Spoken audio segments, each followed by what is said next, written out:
Are you dreaming of visiting Switzerland? Planning a trip to Switzerland is very exciting, but it can also be overwhelming. How do you choose which of the many scenic cities, towns and villages to visit?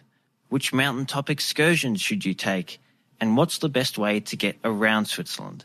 And of course, how much of the country can you realistically see within your time frame? If you've asked yourself any of these questions, this is the podcast for you. This is the Holidays to Switzerland travel podcast, and in each episode, your host Carolyn Schonnefinger chats with Swiss travel experts to answer your most commonly asked questions, provide practical tips, and take you on a virtual visit to the most popular destinations, and of course some hidden gems to help you plan your dream trip to Switzerland. And you'll hear plenty of conversations about Swiss cheese and chocolate too. Are you ready to plan your trip to Switzerland? Well, let's get started. Thanks for joining me today on episode 57 of the podcast. If you're a regular listener, welcome back. And if it's your first time tuning in, thank you for taking the time to listen in. It's great to have you here. I think it goes without saying that the city of Lucerne is one that most people want to see when they visit Switzerland. Famous for the beautiful lake beside which it sits and the medieval chapel bridge, in my opinion, it's one of the most beautiful cities in the world. So it seems a bit remiss that we haven't really explored the city in much detail on the podcast before. Lucerne has certainly been mentioned in previous episodes, but we haven't really given it the time that it deserves. So today I'm going to rectify that. Recently, I was invited to an event in Melbourne, Australia, that was organised by Switzerland Tourism. At that event were a number of representatives from various destinations in Switzerland, and amongst them was Celine Deplazes from Lucerne Tourism. After meeting Celine, I knew she would be the ideal guest to have on the podcast to tell us all about lovely Lucerne. After all, she was born in the region and now lives in the city of Lucerne, so she knows this part of Switzerland very well. If you're planning on spending some time in Lucerne, or exploring the nearby mountains and the towns around beautiful Lake Lucerne, keep listening. Celine is going to share all the must-see sites and tell us about local specialties to try and where to try them, fun activities for families, how to spend a day in Lucerne, and much more. Before we hear from Celine, I'd like to say thank you, as always, to the team at Switzerland Tourism for sponsoring the podcast.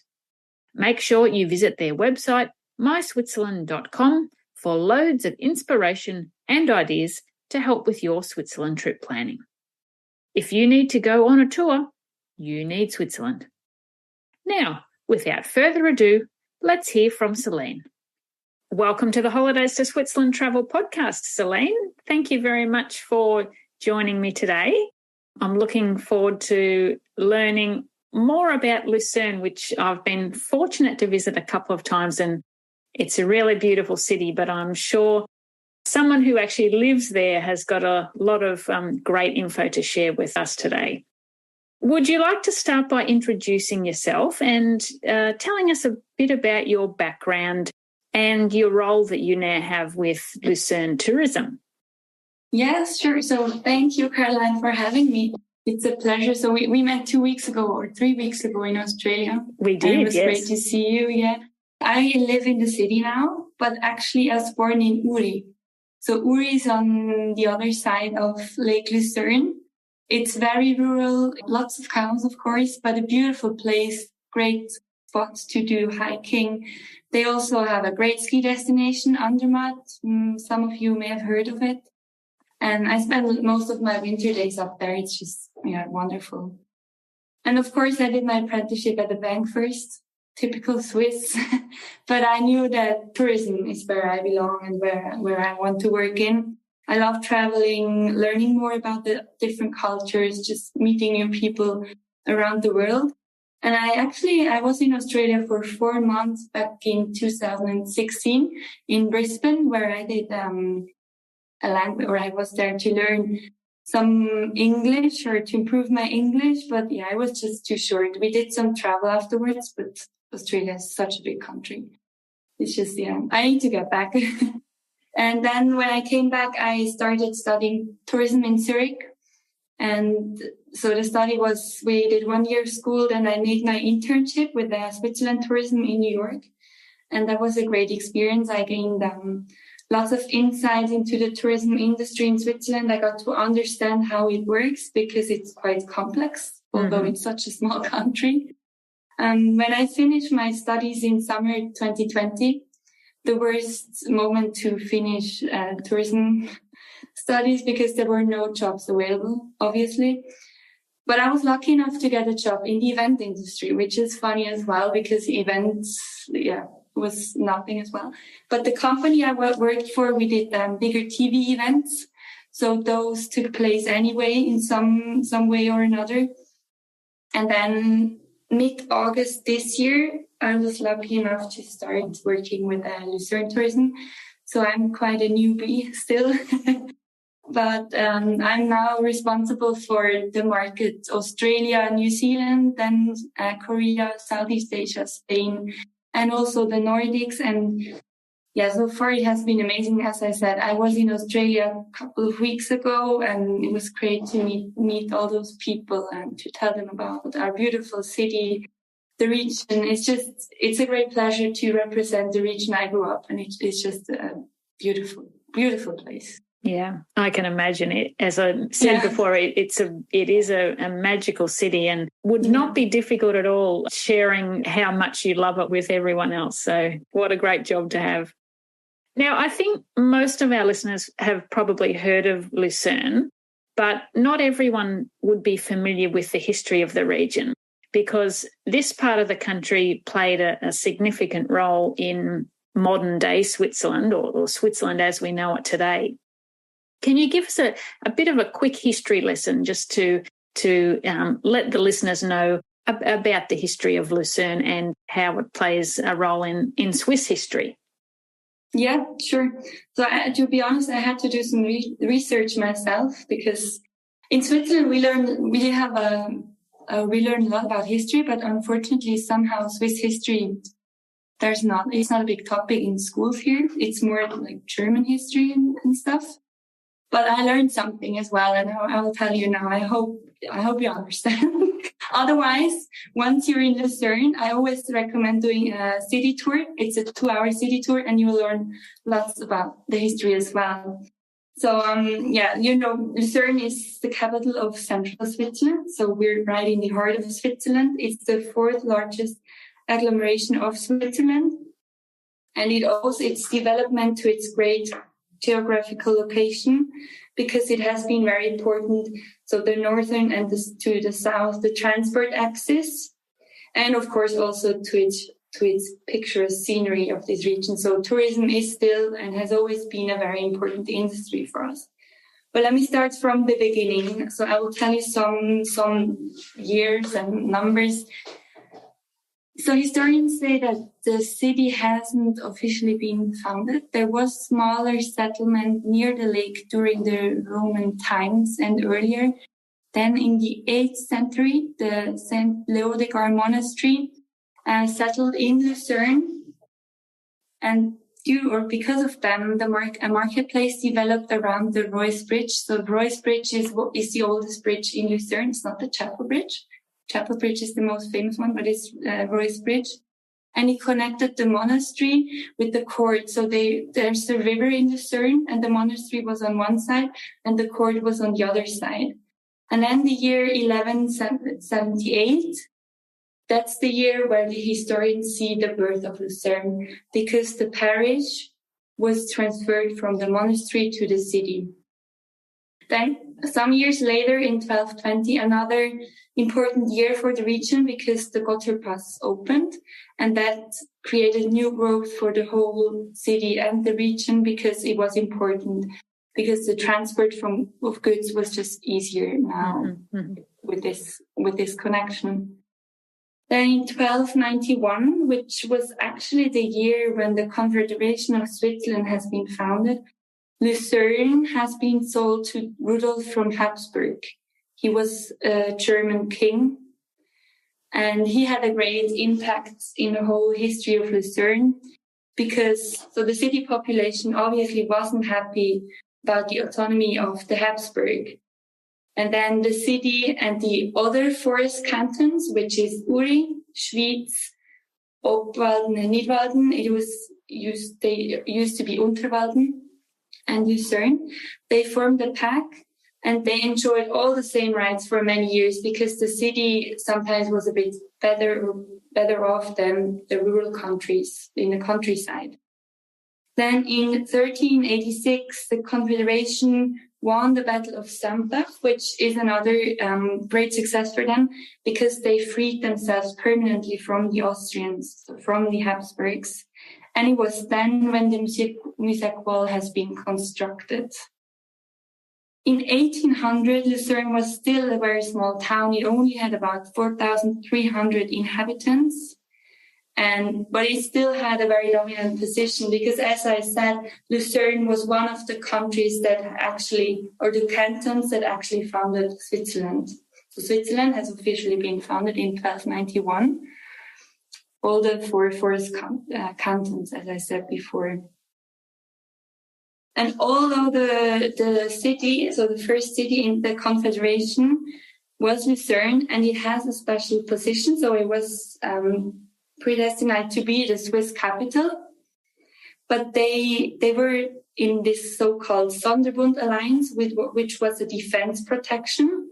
It was defeated in 1847, and they voted against the federal constitution in 1848. That's why Lucerne didn't become the capital of Switzerland, but it was Bern, which is sad for us. But Bern is a nice place as well. So, yeah. But in the city, you still see a building which was supposed to be the official, as we call, Bundeshaus, so where the politicians meet. Yeah, and just to wrap up, so Lucerne citizens were always faithful followers of the Pope. They stood up for the Roman Catholic faith. They were leaders of the Catholic religion, so the whole religion, it played a big role in Lucerne. And also when the Jesuits, another monastery, came to Lucerne, they had a big impact because it was the first monastery or the first people that actually educated the Lucerne citizen.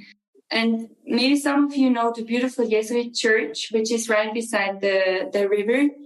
And that's a church that became as a thank you. And it's the first sacred Baroque building in whole Switzerland. So Lucerne went through some challenging times. Church and the state determined the lives of Lucerne citizens. And it was 1830 when the beginning of tourism was. So it was lakeside promenades were built, hotels were built, steamboats were on Lake Lucerne as of 1836. And as of 1859, Lucerne could be reached by railway. So quite a long time ago already that Lucerne has been connected quite well with the rest of Switzerland. So yeah, that's about the history. I hope I could give you an insight. And yeah, as I mentioned in the beginning, if you have time and if you're in Lucerne at some point, definitely do one of the public city tours. It's 2 hours. I did one myself, and it's really interesting what they'll tell you about the history and the different buildings and sites in Lucerne city. Yeah, it's always a great way to learn more about a city, isn't it? To do a walking tour. And we'll talk more about the lake in a moment because you mentioned there that the lake is surrounded by the other cantons, which all together formed the first Switzerland as we know it today. But let's start and talk more about the city. What are some of the most important sites in the city that most tourists would like to visit when they come to Lucerne? As you've heard, Lucerne has great history, and thanks to this great history, we do have an old town and the newer part of the city. And the two parts are connected with the bridges. And one is, of course, the famous Chapel Bridge.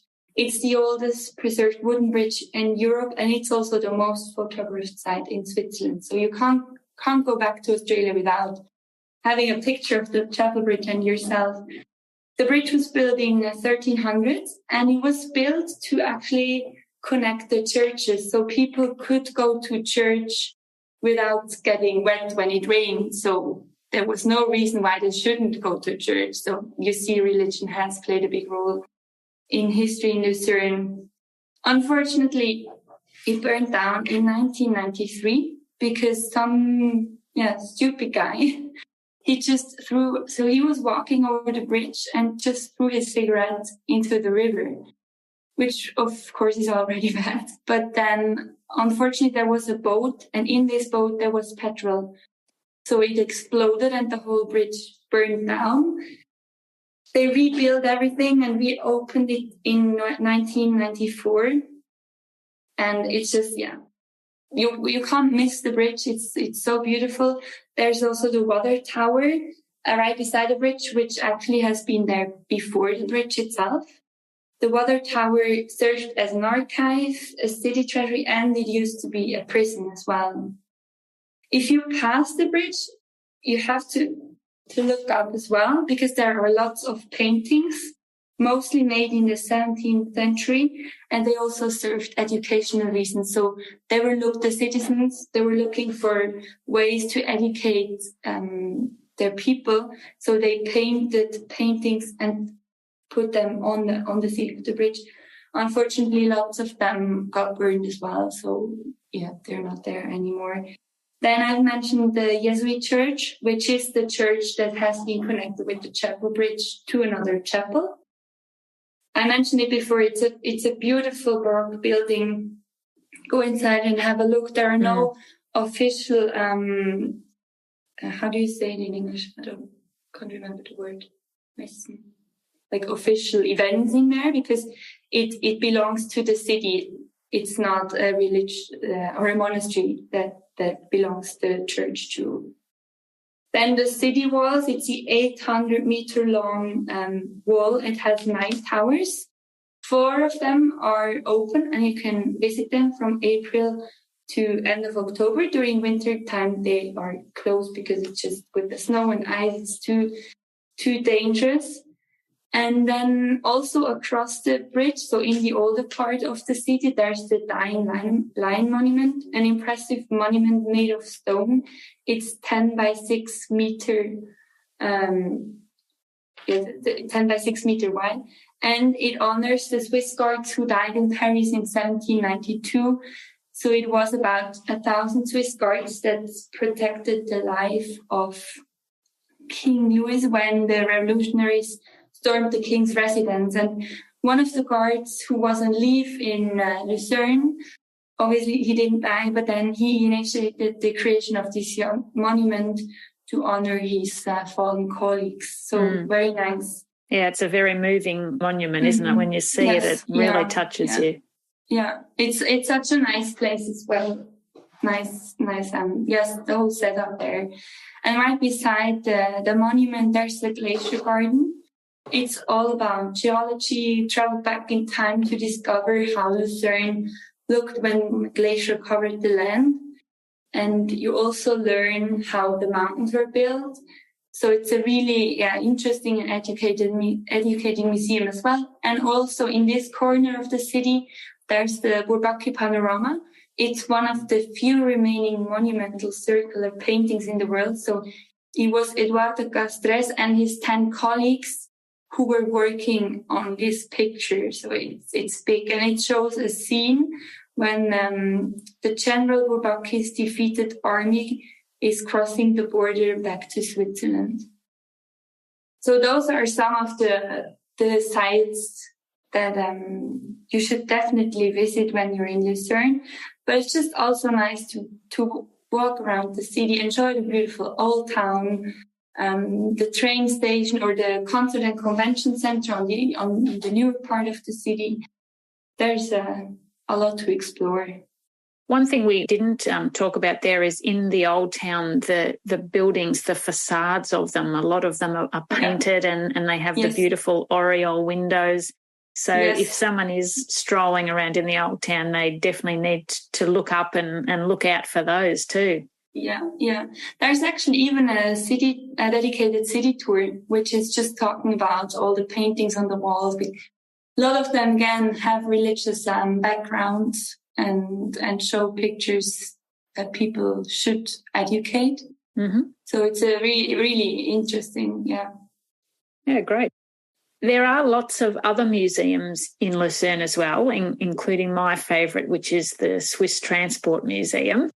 What can you tell us about some of the museums and the different things that people can see when they visit them? Yeah, so Swiss Museum of Transport, it's a great one, especially for families. It's very interactive. You can try out things yourself, test them. It's all about transportation, obviously. So buses, trains, boats, cars, and also aviation and the space. At the moment, they do have lots of virtual experiences. So Red Bull has a big exhibition there, and their newest attraction is called The Edge.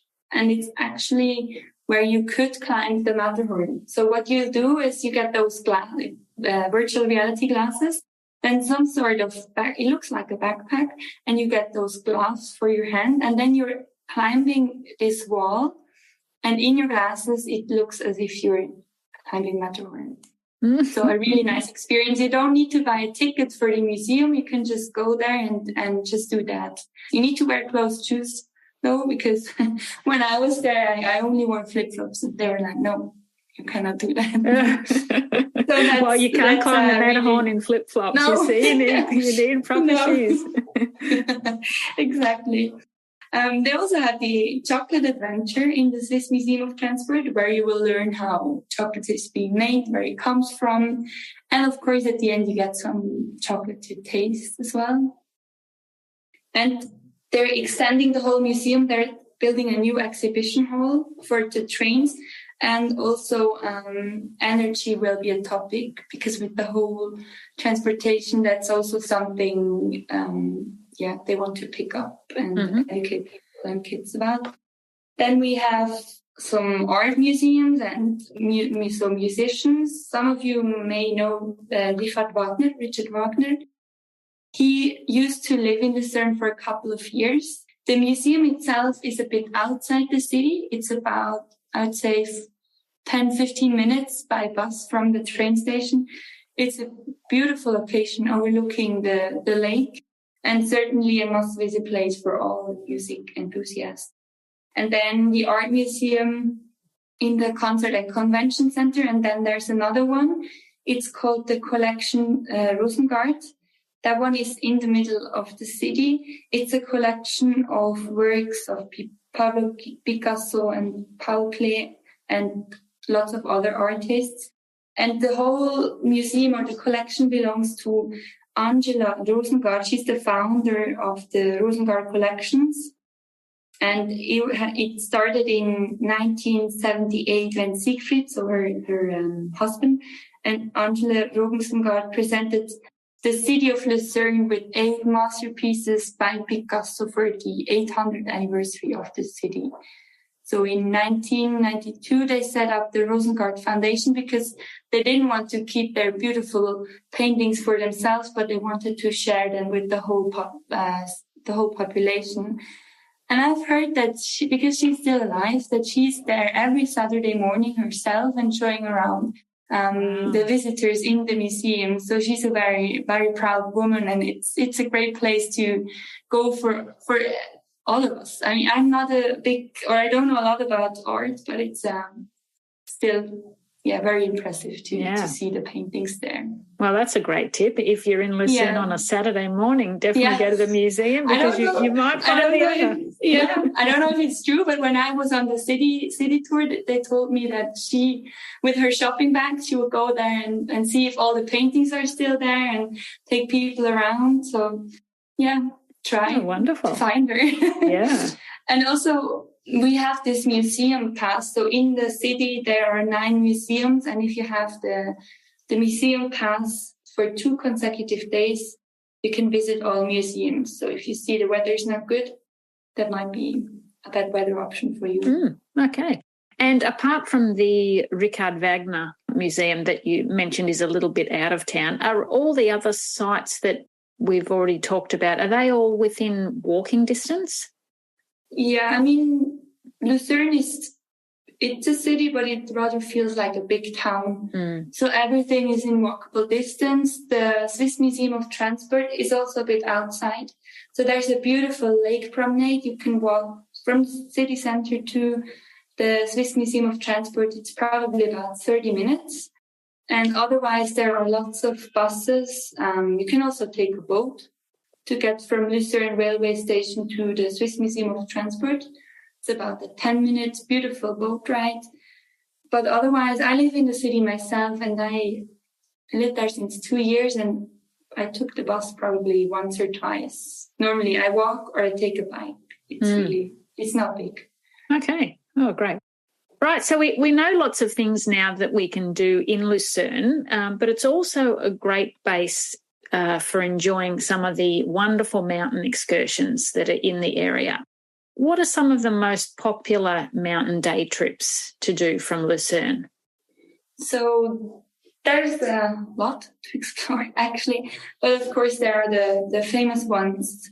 So one is certainly Pilatus. Then we have Rigi, Mount Titlis, and also Stanzerhorn and Stoß. But let me tell you something about Pilatus. So Pilatus is on the right. So if you're in the city, you will see it right behind. It's beautiful photo if you have the city and Pilatus in the background. And what most people are doing is called the Golden Round Trip. So you will go up the mountain by gondola on one side. You can get off in the middle. It's called Frekmundek. It's a beautiful place for family and all those of you who want to get this adrenaline rush, because there's a rope park. You can sleep in 3 tents. There's a beautiful barbecue area, restaurant. Yeah, just a good place to get off the gondola before you go to the top. Then on top, there's 2 hotels. It's beautiful to spend the night up there because in the evening you nearly got the mountain for yourself. There are no other people than hotel guests. And then in the morning you have a beautiful sunrise. There's a restaurant as well if you only want to go up there to have lunch. And then hiking up on Pilatus is a bit hard. You can, of course, walk up from Lucerne, which is about 4 hours. It's quite a steep hike, but if you want to have a challenge, that's something you can try. Up on top, it's mainly about the view. In winter, they get snow. They got snow last week already, so Mount Pilatus have been snow, but it's already gone again. And then you would go down with the steepest cogwheel railway in the world. They've renewed their coaches, so you nearly have a 360-degree view now. It's beautiful. It's about 40 minutes, and then once you're in Altnachstadt, that's the place where your ride ends. You can take a boat and go back to Lucerne. And I always say, of course, it depends how long you want to spend on top, but at least plan half a day to do this trip. Mm-hmm. Mm-hmm. You don't want to rush. You want to relax, absolutely. Enjoy the view. And then on the other side of the lake, there's Mount Rigi, another beautiful mountain excursion. It's called the Queen of the Mountain because in German, we use those different articles. In English, you only have but we have 3 different ones. And all the mountains in our region, they are masculine. Rigi is the only one that is feminine. That's why she's called the Queen of the Mountains. And they also say it's a 3-generation mountain because it's really easy for parents to get there. With their kids taking the grandparents, it's really, I would say, light hiking. You don't need special hiking gear. You can just go there with your sneakers. And also the view is of course amazing. And what is special about Rigi is that they really let the mountain be as nature made it. There's no rope park. It's really just how it is. There are restaurants. There's also a beautiful spa hotel up on Rigi called Bad. But otherwise, really all about hiking, nature. It's the oldest mountain railway in Europe. They've also renewed their railways last year. And if you want to go down with the vintage one, you can go down the other side of the mountain and also do a round trip, taking the train back to Lucerne. Or if you need to go to the airport, that's also possible, because from Aartsgoldau, which is the town on the other side of the mountain, there are direct train connections to Zurich. Mm-hmm. And then I give you some more information about Mount Titlis. So Mount Titlis is about 50 minutes by train from Lucerne. So the getaway to Titlis is the village called Engelberg. Mm-hmm. It's also a beautiful ski destination in winter. They open their ski slopes in 2 weeks. So it's the longest ski season in Switzerland. It's the first revolving cable car in the world. So definitely an experience as well. And then, Stanserhorn is special because they have an open air funicular or gondola. So if you go up the mountain, you can actually be outside and enjoy the beautiful view. And then on Stoß, there is a village. So people actually live there, and it's all car free. So a special experience as well. So you see, there's lots of possibilities. So I definitely have to stay more than one day in Lucerne. Yeah, absolutely. Well, you need a day to see the city, and then you need a day for the mountains, and we haven't even spoken about the lake yet. So true. Now, of course, I couldn't invite you on to talk about Lucerne without talking about the lake as well. So let's talk a bit more about that. Now, in English, we call it Lake Lucerne, but its official German name is something quite different. So can you tell us what that is and why it's called that? Yeah, so it's funny because when I was in Australia, a lot of people were asking me this question. Also, why is Lucerne? Because in German we call it Luzern, and there's an English name, Lucerne, which for a lot of cities or places there isn't. So Lake Lucerne in German is called Vierwaldstätter See. And Vierwaldstätten are the 4 forest cantons. So it's Uri, Schwyz, Unterwalden, and Lucerne. And those are the cantons. So cantons are like your territories. States. Yeah. States, exactly. Those are the ones that border the lake. And as I said before, in 1291 on Rütli, it's a meadow by Lake Lucerne. The foundations for the Swiss Confederation were laid. So it's really central Switzerland, the heart of Switzerland, where it all started. I don't know why, because I think it's not really fair that it's called Lake Lucerne, because there are 3 or 4 other cantons that are part of the lake. But maybe Lucerne's because Lucerne is the biggest. Yeah, more famous perhaps. Yeah.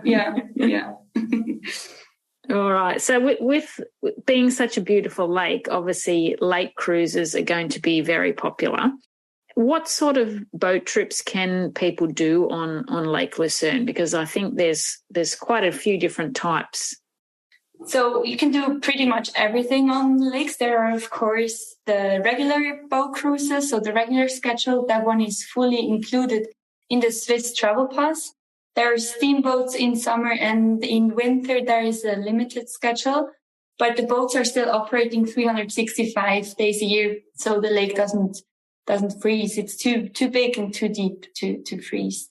Mm-hmm. And then we do have lots of culinary cruises as well. So a lunch cruise or a brunch cruise. Then, of course, fondue and raclette boat as well. They depart every Friday as of October and then till March. And also international food such as the fajita or Thai boat, that there are lots of different options. But if you don't have time to spend 3 hours on a boat, there are also options for round trips. So a scenic cruise on a panorama yacht, it's one of the newest boat they have. It's for about an hour.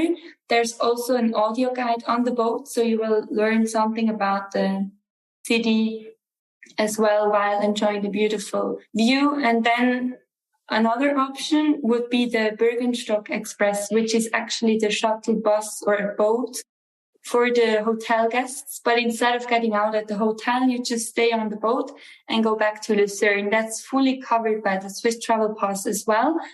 and it's also about 1 hour. And then if you have more time, a beautiful trip across the whole lake is from Lucerne to Flüelen, which is at the other end of the lake where I grew up actually. And then back to Lucerne, it's about 5.5 hours. So a big boat trip. But an option would also be to go there one way by boat and taking the train back to Lucerne. Or if you're heading to the south of Switzerland, to Ticino, you can take the boat first and then change to the train, which takes you over the Gotthard Pass, the panoramic route. It's called the Gotthard Panorama Express. It's one of the sea train rides in Switzerland. And that's all covered by the Swiss Travel Pass too, of course. Yes, yeah. So if you have time and that fits your travel plans, that's a beautiful train ride and boat ride to do. And of course, the mountain excursions. So the boats do connect the city with the mountains. So Pilatus and Rigi are the two most popular ones that are easy doable by boat. And if you have a bigger group or if you want to celebrate a birthday or a wedding, there are also charter boats available. So it's really, the sky's the limit. Yeah, there's something for everyone. And I think something that a lot of visitors probably forget or don't realise is that the locals use the boats as like just a means of getting to work or going into the city to go shopping. It's just another part of the public transport system. So they operate all the time, which is great. Mm-hmm. Mm-hmm. It's like a ferry for some of us. Yes, yeah, for sure. Yeah. Now, you did mention before that the lake is surrounded by 4 cantons, which I hope I got these right. Uri, Schwyz, I think that's how you pronounce it, Obwalden and Nidwalden. So it's obviously a very large lake. And there's obviously lots of different places around there that people can go if they want to get out of the city and maybe spend some time somewhere smaller for a day or a couple of days. What are some of the places around the lake that you really like? So one of them is certainly Witznau, so Beckis and Witznau. It still belongs to the canton of Beckis. So I don't know by heart, but one of them is already Schwyz and the other one, I think it's still Lucerne. And it's also known as Lucerne's Riviera because you feel as if you're somewhere in the southern part of Switzerland. It's the gateway to Mount Rigi as well, where you can do hiking or enjoy beautiful spa day in Rigi Kaltbahn. There are also lots of fine dining restaurants, lots of restaurants with Gomio points. And one of the iconic hotels in the region, the Park Hotel Witznau, is located there. So you can spend some days there, or you just do a day trip, maybe combine it with Mount Rigi as well.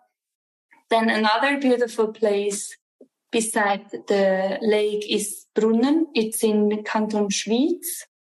It's reachable by boat. It's about a 2-hour trip, and it's the home of the Swiss pocket knife. So Victorinox has their main office there, and they reopened the shop in Brunnen. And they have now a corner where you can build your own pocket knife. So you put it together and it's all handmade by yourself. So really nice experience. And it also has a lovely lake promenades, cafes, restaurants.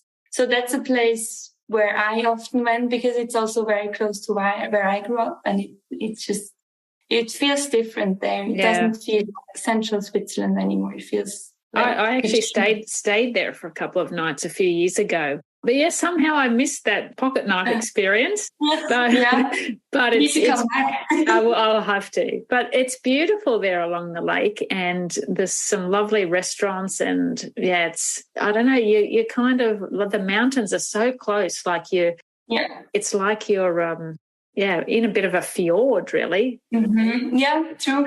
Looks a bit like Norway, because when you're in Brunnen, you will see the part of the lake that is called Lake Uri, because it's surrounded by the canton of Uri, and it really looks like a fjord somewhere in Norway. Yeah, no, it's lovely. Yeah, and of course, another excursion or place around the lake I'd like to mention is, of course, Bürgenstock. It's only a short boat ride, so 25 minutes one way to get there. And then a little funicular takes you up right into the hotel. And it's a hill, but on the hill, they've built a luxury resort with 3 hotels. If I'm up there, it just feels out of this world. It's such a beautiful place overlooking the city and the lake. And even if you don't stay up there, just go there for a coffee, or they got a beautiful restaurant that's called the Spices. And it's a nice location overlooking the lake. And yeah. I've seen photos of that funicular that you're talking about. It's quite a different one, isn't it? Yeah, it's a small one, only, I don't know, like 5 or 10 minutes. Quite an old one as well. It's just a special way to get there. It's really nice place to just, if the weather's not good, another option to just go for a nice coffee. They actually have an open cinema up there as well. So it's a small cinema. You call the concierge and ask them for the film. So they do play like the newest ones. So they also play James Bond's and another. Instead of going to the cinema in the city, you can go up there. Yeah, what a great experience. Yeah. So there's lots of things to do in Lucerne, as you've mentioned. Are there any that are particularly good for families? I mean, we did talk before about the Swiss Museum of Transport, exactly. but what about other things that kids particularly like to do? So the mirror maze, it's next to the museum. It's a labyrinth, lots of mirrors.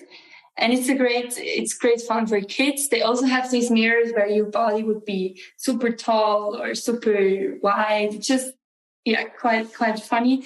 And then, of course, the fox trails. It's available in various villages and also smaller villages.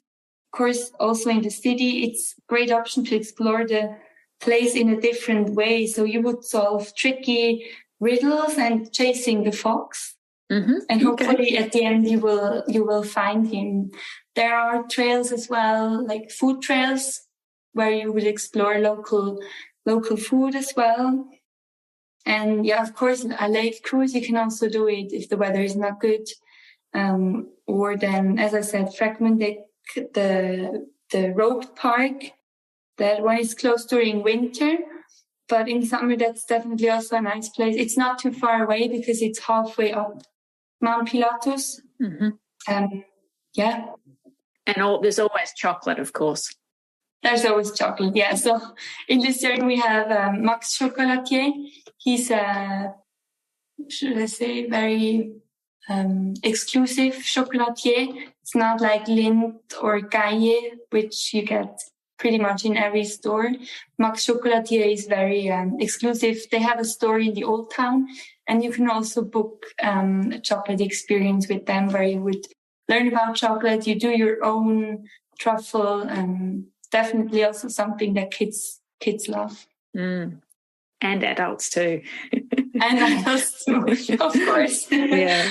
So speaking of food, are there any local specialties that people should try when they visit Lucerne, or any typically Swiss restaurants that are worth visiting? Yeah, certainly. So I won't mention chocolate and cheese because we all know that we do have the best. But in Lucerne, we have something called Lucerne puff pastry. So it looks like a little cake made of puff pastry. It's filled with a sauce made of mushrooms, sliced veal and pork sausage meat. And it's mostly served with veggies or fries. So there are lots of restaurants that do have this dish. One of them is called the Rebstock, restaurant Rebstock, or the restaurant Le Lapin. They are both in the older part of the city. And then something sweet, of course. It's called Lucerne Birewecke. It's made of puff pastry as well, and filled with dried pears and prunes and dried figs, walnuts and raisins. And I didn't know about that. I've learned it when I was preparing for this podcast. So in the past, this sort of bread has been made by farmers to avoid a loss of the fruit. So farmers, when they couldn't sell all of their fruit, because in Lucerne we do have lots of fruit farmers, they would dry the fruit and process it in a sort of bread. So combine it with a normal bread and just fill it with this dried fruit. Okay, and make it could save it for later on. And what are those two? You just said the name of the sweet one, but what's the name of the one with the mushroom in it? What's the German name for it? The German name, it's called Luzerner Pastetli. Well, I'm not going to try and say that, but I will get the correct spelling of it from you, and I will put that in the show notes so that people can look that up on the menu when they're in Lucerne. Perfect. And in the city, we do have lots of traditional restaurants that are serving those Luzerner Pastetli. And of course, also fondue. So one of the most famous ones is probably called the Zunft Restaurant Pfistern. It's right beside the river. In winter, they have this beautiful winter wonderland outside, and you can choose from about 100 different fondue variations. So that's a nice place to enjoy some winter feelings. If you are looking for something a bit more, let's say, outside the box or not normal and special, it's a beautiful restaurant. It's in an old monastery. It's in Stans, so that's Canton Nidwalden. It's about, I'd say, 20 minutes by train. It's called Culinarium Alpinum. And their concept is a bit different from normal restaurants, because a normal restaurant, they would have their menu, and based on that, they buy their things with the farmers and in the market. But the Culinarium Alpinum, they do it the other way around. So they ask the farmers, what do you have? And based on that, they're creating their menu. Oh. So it's all local products. They're working closely with the farmers and also learning about, they're having a beautiful garden with lots of berries where they try to plant fruits and vegetables. So it's also a bit educational what you will learn there. And they also have rooms. So if you want to stay in an old monastery, that's a special place to go, a special experience there. Yeah, okay. And the chefs would really have to be on their toes, because they're only cooking what they're provided with each day. Yeah. So, how wonderful. Now, for me, Lucerne is a fairy tale city at any time of the year. It's just magical with the beautiful chapel bridge and the churches and the old town. It's just lovely. But I have also been lucky enough to be there just before Christmas, and when all the lights are twinkling and there's snow dusted on top of the bridge, the roof of the bridge, it's really magical. And like many cities in Switzerland, there's Christmas markets. But I think also in January there's another festival where lights play a big part. Could you tell us a bit more about those two things?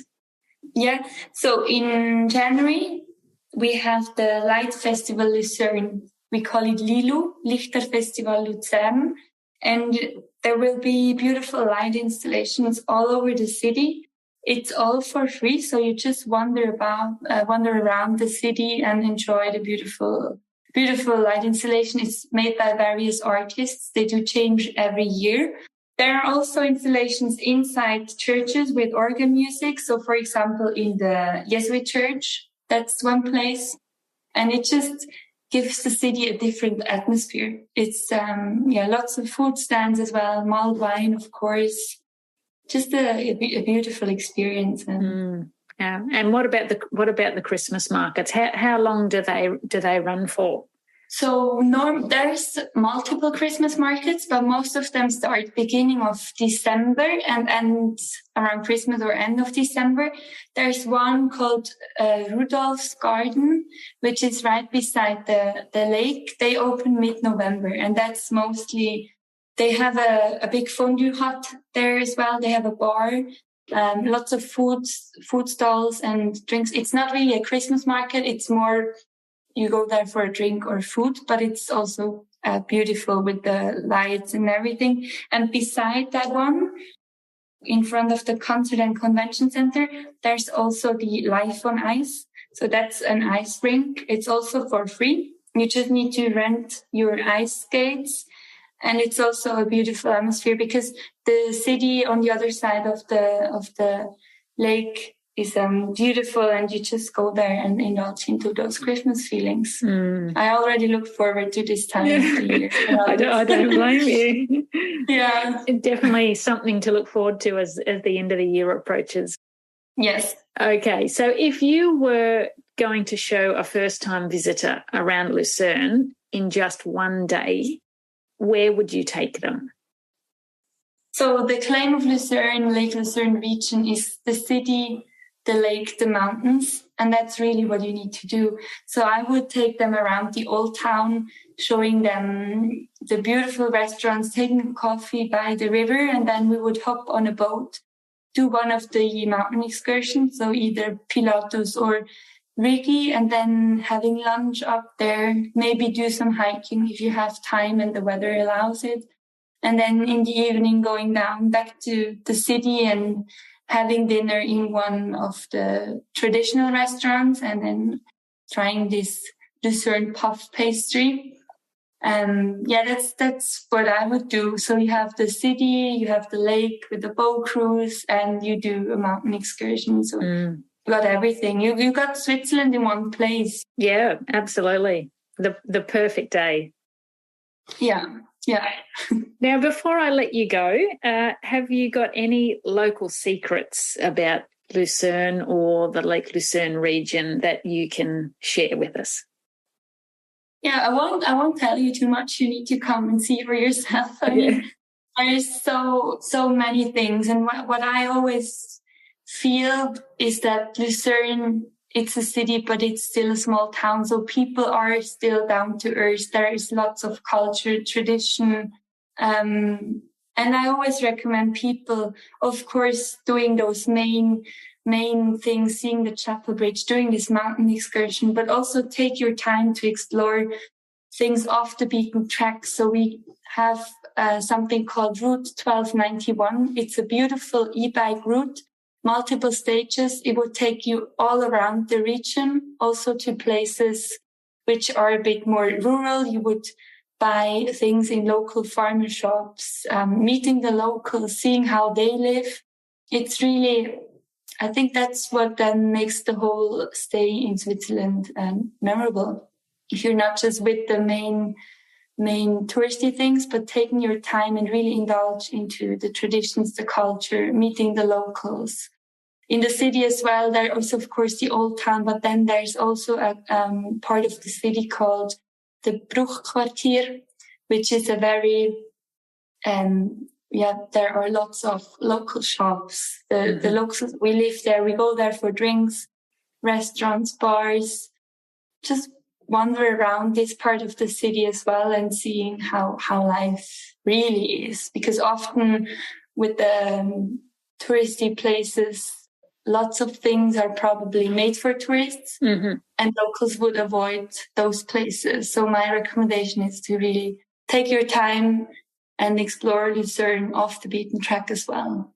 Yeah, great advice. Yeah. Thank you so much, Celine, for sharing all that with us. It's wonderful to get a bit more of an insider's insight into Lucerne and all the things there are to see and do there. Yeah, thank you very much, Caroline, for having me. And I hope to see you soon again. Thanks very much. Thank you. Bye-bye. Bye-bye. Thank you. Bye. After hearing from Celine, I'm sure you'll understand why Lucerne is such a popular destination. Like she said, it's a compact city that is perfect for exploring on foot, and it has the added bonus of being right beside the lake and close enough to the mountains to explore them all in one day. But don't just spend one day in Lucerne if you can help it. There is so much to see and do that it really deserves at least 2 full days. And why not add on a couple more days and stay at one of the lakeside towns Celine mentioned too? Lucerne is just 50 minutes by train from Zurich's main station and 1 hour from Zurich Airport. so it's easy to reach and very central to other destinations in Switzerland, which makes it a perfect base to start exploring other parts of the country too. Ready to plan your visit to Lucerne? You'll find lots more great information about Lucerne in the show notes for this episode. I'll include the details of the local dishes to try and the restaurants that Celine mentioned, as well as links to the many detailed articles about Lucerne that you'll find on our website. You can find the show notes at holidaystoswitzerland.com/episode 57. Thanks for joining me today. Next time, we're heading for the hills. Well, the mountains actually, and Mount Titlis to be more specific. I hope you can join me then. Until then, tschüss! If you'd like more great resources to help you plan your dream trip to Switzerland, there are lots of ways to connect with us. Visit our website holidaystoswitzerland.com, sign up for our monthly newsletter, or join our friendly, helpful community of past and future travellers in our Switzerland travel planning group. You'll also find the links to connect with us in the show notes for this episode. Show notes and a list of all previous episodes are available at holidaystoswitzerland.com/podcast. Don't miss out on your fortnightly dose of Swiss travel inspo. Hit the subscribe button on your favourite podcast app so you never miss an episode. And if you enjoyed the show, please leave a rating. That's all for this edition of the Holidays to Switzerland Travel Podcast. Thanks for joining us and happy travel planning.